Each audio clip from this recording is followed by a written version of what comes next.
Disclaimer, this story might not be correct nor wise, but that was not my main goal. My goal with this was just to make an interesting story for fun. The story begins as the traveler gets suddenly approached by Sucrose when he was in the library. She asks if there is any reason on why Albedo might be acting a little weird, as she noticed him being more aggressive.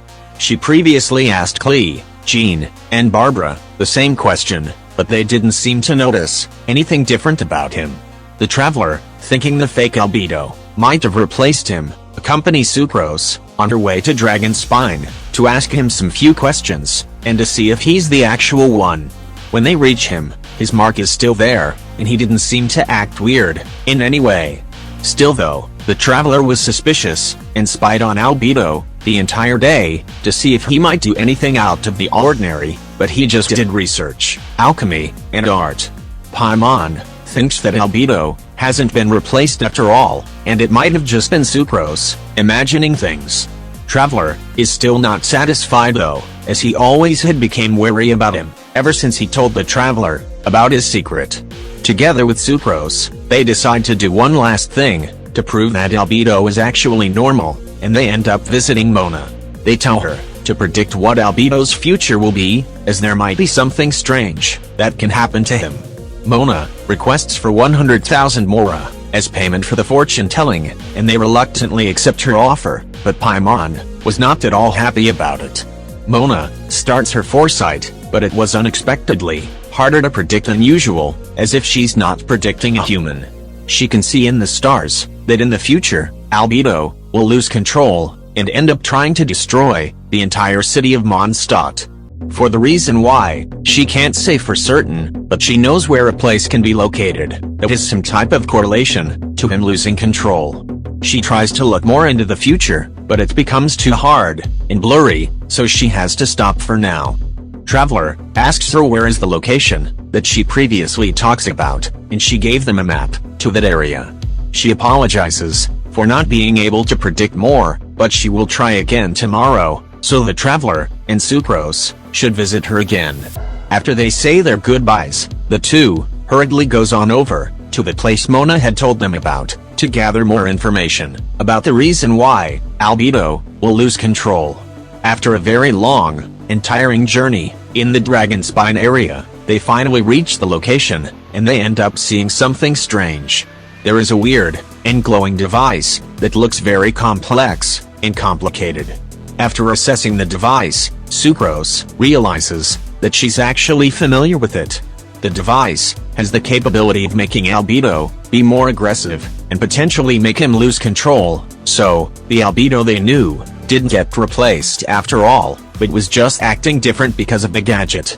Sucrose knows about this because it was in Albedo's research notes that went missing a while back.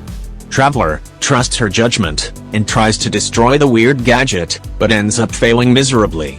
No matter how strong his sword slashes are, and how many elemental attacks he dealt to it, it didn't even deal a single scratch.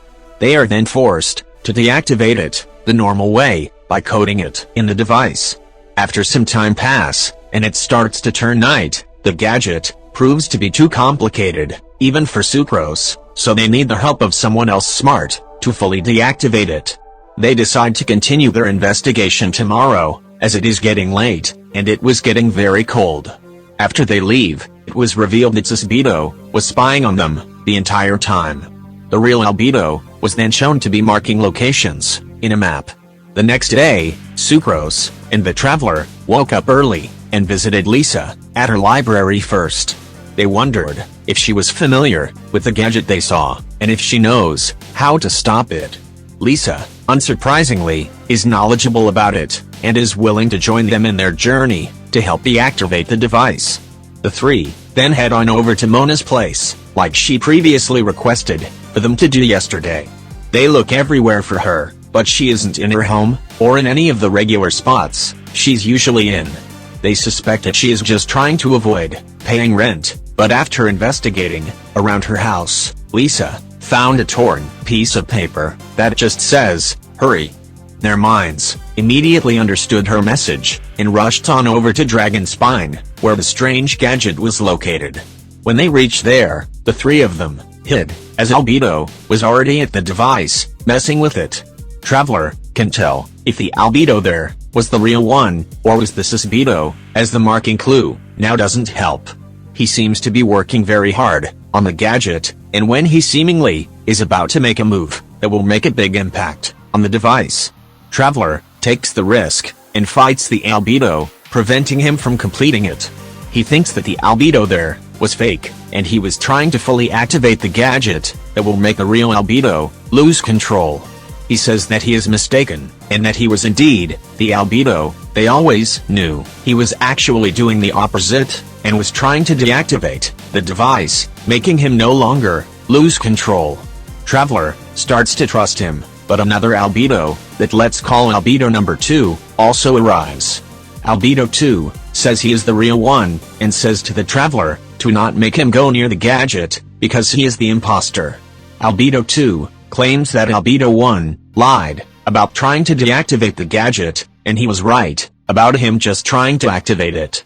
As the two Albedos argue, Paimon and the Traveler are very confused on who to trust, as they look the same. This is the part where the player has two choices to say if either Albedo 1 or Albedo 2 is the imposter, but like usual, both options just lead to the same result. Albedo 1 was indeed the imposter, and he deceivingly tricked them all, and he successfully manages to fully activate the glowing device.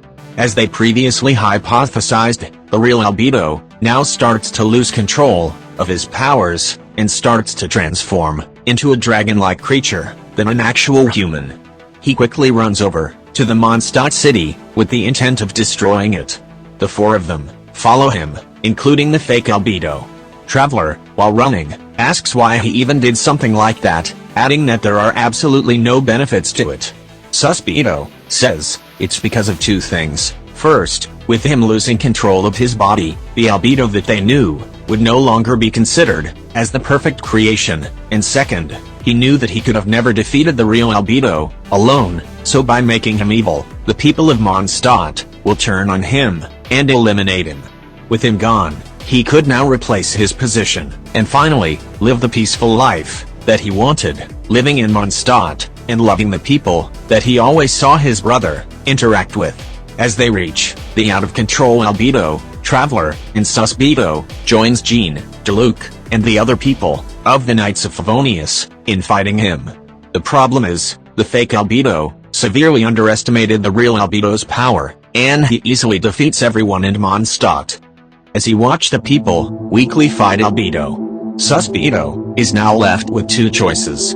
He can do nothing, and just allow Albedo to fully eliminate Mondstadt, and he will end up forever as no longer the perfect creation, which he was very envious about, or he could use a secret alchemical art that can make Albedo turn back to normal, which would save everyone, but this would result in his plan being all for nothing. This greatly conflicts Albedo, but after Klee unknowingly hugs him, thinking that he was the Albedo that she knew and loved, this solidified his choice. He decides to cure the out-of-control Albedo from the spell that the device gave to him, allowing him to gain back control and end up saving everyone from Mondstadt.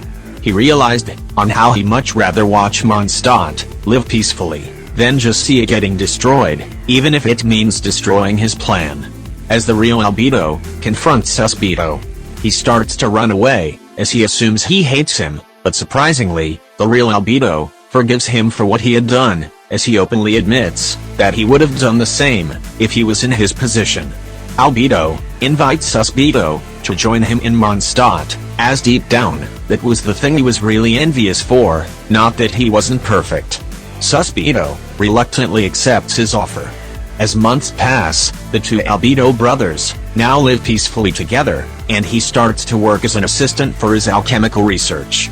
Albedo also apologizes to Mona for locking her up in a cage, as he saw her as a threat in his plan. Venti also reveals to the Traveler that if Albedo didn't stop him, he would have had to step in, so in reality, there wasn't much of a threat to Mondstadt, because he was ready to protect his people if things get too severe. That is the end of the video. Subscribe and like. Bye.